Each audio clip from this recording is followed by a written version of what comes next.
What is going on, Diablo 2 fans? Dobrunsky here. I'm coming off of my first initial day of playing Diablo 2 Resurrected, the second round of beta testing, and I'm going to give you my initial thoughts in a big kind of jumbled talking head video, so hopefully you guys enjoy it. Again, I've only played 8 hours so far, day 1, and I played the Fire Druid and the Shapeshifting Druid, so I do have some initial feedback. Again, let me know in the comment section below if you guys think I missed anything major. I am a little bit tired, so give me a little bit of a break. Other than that, guys, a quick reminder, if you guys do enjoy my YouTube content, I do stream twice a week on Twitch. Got the link for my Twitch channel in the description below, twitch/Dobrunsky125, so any follows over there on that platform would be very much appreciated. Other than that, guys, I really hope you enjoy this video. Let's jump in. Not even death can save you from me.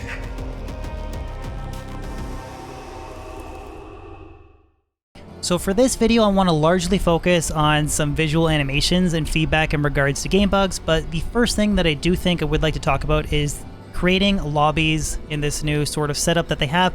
I think that it's largely done very well. You can't go too over the top and crazy, right? Like, you make a game, your password, you choose the difficulty, the player count, etc. That's all fine. What I think is done pretty well is your unique character. So whether you're Whirlwind Barbarian, Fire Druid, whatever level you are, the gear that you have visually shows up here as the character you selected. I just think it's really a cool little feature. It's very well done. One thing that I have for major criticism or feedback, though, is that you cannot tab between these. You have to manually click. So that's one thing I would like to see changed. And the other is you can't even at least copy and paste the name. So private mods like Project Diablo 2 have taken this one step further. When you cycle games, it'll repaste that DB Tomb 1, but it'll change it from 1 to 2, and that goes, 2, 3, 4, 5, 6, so you don't have to manually type it in every game. At least on LOD, I could copy and paste like DB Tomb 1, and I could copy and paste and go back and backspace and 2, backspace 3, whatever. You can't even do that on this Diablo 2 Resurrected setup, so I really would like to see that changed. Okay, so moving on to some cosmetic stuff that I think was done very well. The first is some of the changes to the map HUD options. Now, I will say, for those that don't like a full map, you can customize it with a mini map, you can change the opacity faders. That's all really well done. A lot of, choice in how you want to set it up. Like, customization is always a good thing. But one thing that was massively improved from the first alpha testing is the colors and contrasting that are used to show off like doors. They're a lot easier to visually distinguish on the maps, so I think that is fantastic. A great improvement, like solid for sure. It was almost painful to try and locate them on the previous alpha testing. I'm glad to see that changed. One visual bug that I've noticed so far is when you cast Fissure on the edge of a wall, you can kind of see it carrying on the animation underneath the ground. So this doesn't happen if we switch back to old graphics. There's nothing there.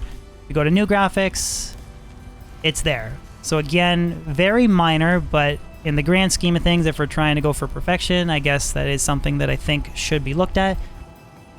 Kind of carrying on though with the theme of the maps, I do think that the changes that were made to the walls in Act 2 are fantastic.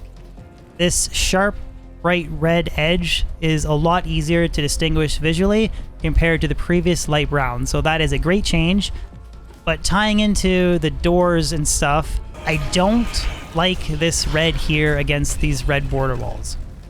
Again, very minor, but the amazing contrast that was done on the previous setups and areas, I think, is taken away with what we have here, right? Again, small, like nitpicking stuff, but very minor.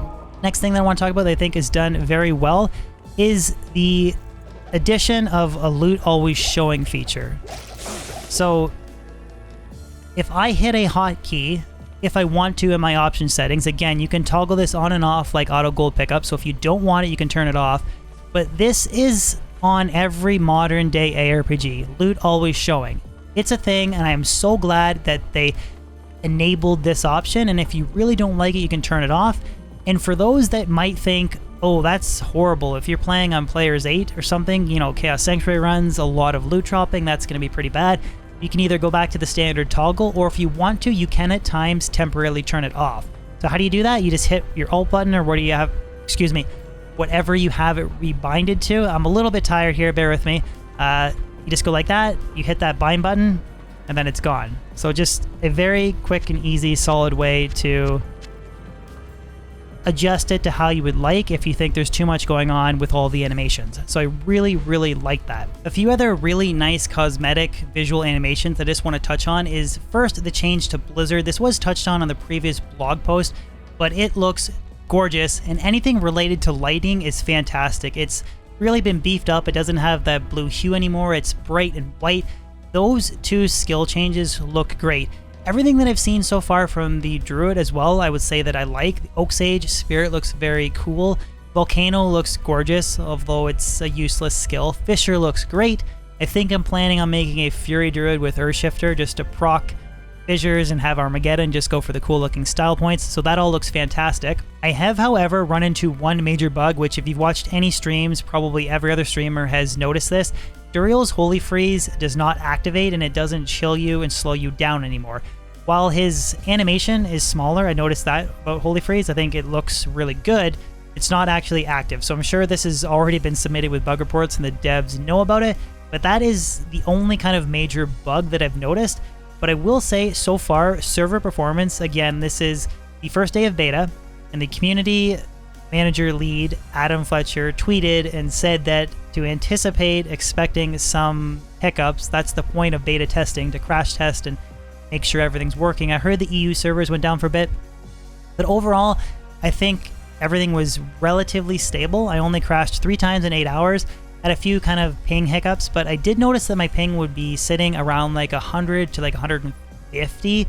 I would kind of like to see it below 100. I don't know if it's region based, and because I'm from Ontario, Canada, I might be shit out of luck, or if it's just the first day and it's improving. So that's really it as far as kind of server-wide issues go. I think for the most part it was pretty good. And the final thing that I want to mention, I'm just thinking about this on top of my head now, again, this is on the fly, late talking head video, is loading times. They have been improved significantly. I have noticed that for sure compared to the alpha, but it's one thing that I didn't have a huge issue with them, if I'm being entirely honest. And I think it was largely due to hardware on people's computers. I think if you have a PlayStation 4 versus an M.2 NVMe SSD on a computer, it's going to be different, right? But I do think it has been improved, and to just demonstrate it so far, this is kind of the loading times that I have between waypoints. So it's not like perfectly instantaneous, but I do think for the most part that that is pretty good. If we're not going to get any better than that, I think that that is close to being acceptable. Again, if you still think it's bad, you can let me know in the comment section below. I'm sure that the devs will be checking out this video, but that's all I really have for today. Well guys, there you have it. That wraps up today's video. Hopefully you guys enjoyed it. Again, let me know in the comment section below if you guys think I missed anything major. I do think I hit the majority of the criticisms and kind of feedback that I have based on day one. Again, I always read the comments, so let me know. And as always, if you guys could throw a like on this video, share it, and even consider subscribing if you're new to my channel. I post new weekly content on YouTube, and I do stream twice a week on Twitch.